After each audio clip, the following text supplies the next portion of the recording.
تو ایک لوہار کی ساری زندگی شیطانی کاموں میں اور گناہوں میں گزری۔ پورا گاؤں لوہار کی حرکتوں کی وجہ سے تنگ تھا۔ ایک دفعہ وہ اپنی دکان پر کام کر رہا تھا۔ ایک بزرگ دوسرے بزرگ سے کہہ رہا تھا، اس لوہار کا کیا کیا جائے؟ پورے گاؤں کی خواتین اس شیطان کی وجہ سے گھر سے باہر ہی نہیں نکلتی۔ دوسرے بزرگ نے کہا، جب اس لوہار کی اپنی بیٹی پیدا ہوگی اور کوئی اس کی بیٹی کو بری نظر سے دیکھے گا، تب اس کو احساس ہوگا کہ عورت کی عزت کیا ہوتی ہے۔ لوہار یہ سب باتیں سن رہا تھا اور بزرگ کی اس بات نے اس کے دل پر گہرا اثر چھوڑا۔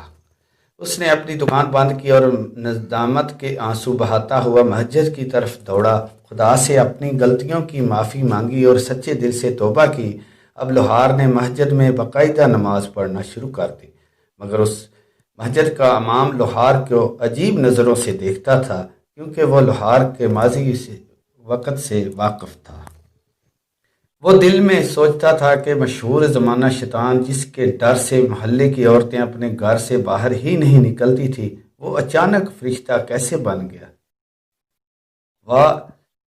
وال میں کچھ تو کالا ہے۔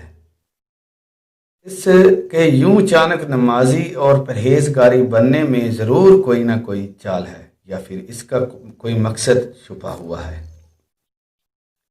لوہار کا کاروبار پہلے سے کم ہونے لگا، مگر اس نے مزید محنت کرنا شروع کر دی۔ گاؤں کی عورتیں جب اپنے گھروں سے نکلتی تو وہ یہ دیکھ کر حیران تھی کہ لوہار کو تو کسی چیز کا ہوش ہی نہیں تھا۔ وہ اب نظریں اٹھاتا ہی نہیں تھا۔